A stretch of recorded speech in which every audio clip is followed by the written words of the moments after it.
ఇంతకుముందు సభలో జరిగినటువంటి అంశాన్ని మీ దృష్టి తీసుకురావడం కోసం మీ అనుమతి కోరడం జరిగింది.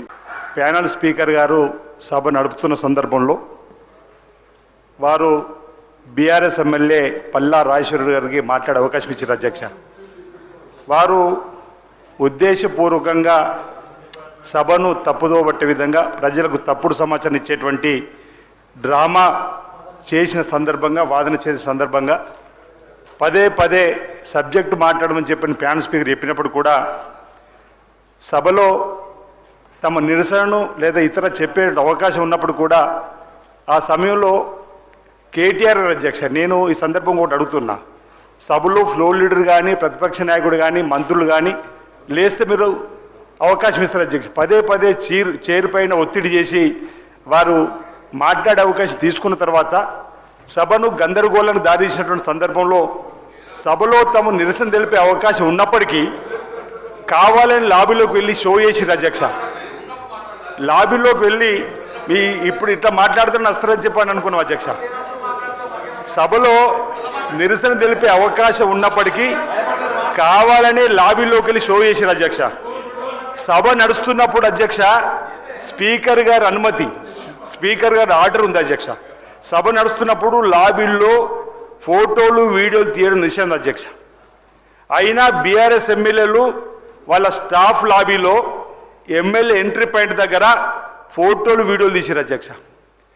తక్షణమే వారిపైన చర్యలు తీసుకోవాలని చెప్పని నేను ఈ సందర్భంగా మీపై కోరుతూ, బీఆర్ఎస్ ఎమ్మెల్యేలకు సంబంధించి సిబ్బంది మార్షల్స్ పైన కూడా దౌర్జన్యం చేసి ఫోటోలు వీడియోలు తీసారు, వాళ్ళపై చర్యలు తీసుకోవాలని చెప్పిన సందర్భం కోరుతూ, ఇది మంచి సాంప్రదాయం కాదని చెప్పి ప్రయత్నం చేస్తున్న అధ్యక్ష. వాళ్ళు సభలో నినాదాలు చేస్తూ ఓవైపు సభ నడుస్తుంది అధ్యక్ష, ఓవైపు సభ నడుస్తుంటే వీళ్ళు వెళ్ళి అది కూడా ఈరోజు ది ఎస్టేట్ అనే ఒక గ్రూప్లో కూడా పోస్ట్ చేశారు అధ్యక్ష. వీళ్ళకి సంబంధించిన వీడియోస్ ఫోటోలు ప్రభుత్వాన్ని విమర్శించే విధంగా వీళ్ళు మాట్లాడిన మాటలు, అంటే సభలో అవకాశం ఇచ్చినప్పుడు కూడా వారు ఈ విధంగా చేయడం అనేది సరైనది కాదు అధ్యక్ష.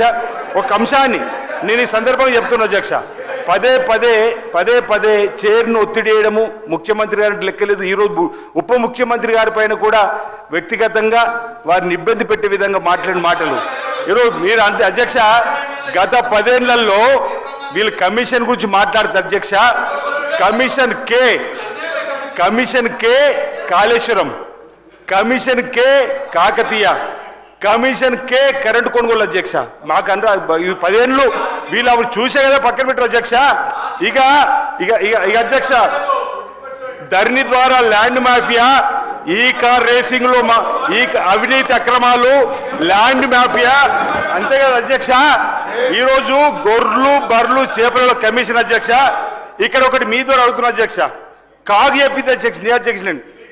ఈ గొర్రెల స్కీమ్ లో ఒక బైక్ పైన అధ్యక్ష 126 గొర్రెలు తరలించినట్టు చూపించినటువంటి హయాంలో జరిగిన ఇవేంటి మీకు చెప్పలేము అధ్యక్ష. బైక్ పైన బస్సులో అంబులెన్సులో గొర్రెలు ఏ విధంగా తరలించులో అప్పటి ప్రభుత్వ అధికారులు ప్రభుత్వం చెప్పాలి అధ్యక్ష. ఇక్కడ ఒకటి చెప్పదలుచుకున్నా అధ్యక్ష, ఒకటి విషయం చెప్పదలుచుకున్నా.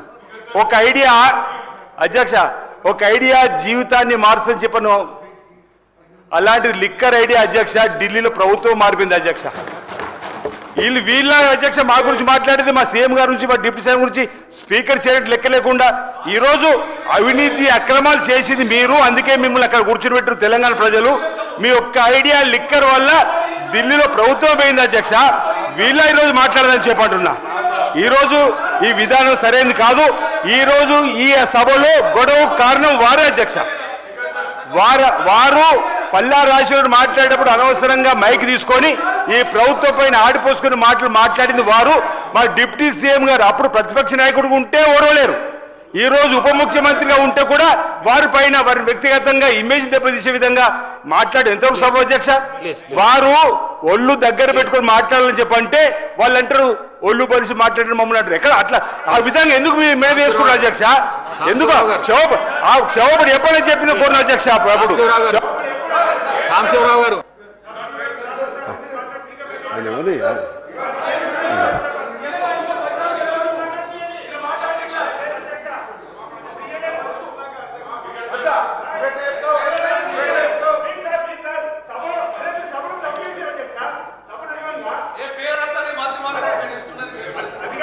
కేటీఆర్ గారు. Thank you speaker sir. Sir, deputy chief minister గారు పెద్దలు బట్టి విక్రమార్క గారితో మేము 2009 నుండి కలిసి పనిచేస్తున్నాం సార్. 2009వ సంవత్సరంలో వారు ఆనాడు డిప్యూటీ స్పీకరు, నేను మొట్టమొదటిసారి శాసనసభ్యుడిగా ఇక్కడికి వచ్చినాను. గత 16 సంవత్సరాలుగా వారు హౌస్లో ఉన్నారు, నేను కూడా ఉన్నాను సార్. వారితో కలిసి మాకు ఫ్రెండ్షిప్ ఉంది, వారంటే గౌరవం ఉంది. ఒక పెద్దన్నలాగా వారిని గౌరవిస్తాను సార్. అధ్యక్ష, నేను దయచేసి మిమ్మల్ని కూడా కోరుతున్నాను sir, you have to come to our rescue. ఇప్పుడు ఆది శ్రీనివాస్ గారు లేచి ఎన్ని చదివినారు సార్? అట్లా చదవచ్చా సార్? ఇది పార్లమెంటరీ ప్రొసీజర్, ఇదన్నీ పార్లమెంటరీ మాటల. అధ్యక్ష, మరి నేను అనలేను అధ్యక్ష? ఓటుకు నోటు దొంగ ముఖ్యమంత్రి, 20% కమిషన్లు, 30% కమిషన్లు మీ ఎమ్మెల్యేలు అంటున్నారు. నేను అనలేను అధ్యక్ష ఈ మాటను? నేను అంటలేను అధ్యక్ష, నేను అంటలేను. నేను అనొచ్చు కానీ నేను అంటలేను అధ్యక్ష. ఇంకొక మాట చెప్తున్నా అధ్యక్ష, దయచేసి మీరు మా రెస్క్యూకి రావాలి. నేను ఏం అనలేదు అధ్యక్ష, నేను వారిని ఏం అనలేదు అధ్యక్ష. నేనేమన్నాను అధ్యక్ష, జడ్చర్ల శాసనసభ్యులు అనిరుద్ధ్ రెడ్డి గారు 30% కమిషన్ అని మాట్లాడినారు, దాని మీద చర్య తీసుకోమని రెవెన్యూ మినిస్టర్ గారిని అడిగాను. 20% కమిషన్ అని కాంట్రాక్టర్లు ధర్నా చేస్తున్నారు సెక్రటేరియట్లో, చర్య తీసుకోమని అడిగినాను. మరి నేను అనొచ్చు కదా అధ్యక్ష, పిసిసి అధ్యక్ష పదవిని 50 కోట్లకు కొనుక్కున్నాడు రేవంత్ రెడ్డి అని చెప్పి కోమటిరెడ్డి వెంకటరెడ్డి అనొచ్చు కదా అధ్యక్ష?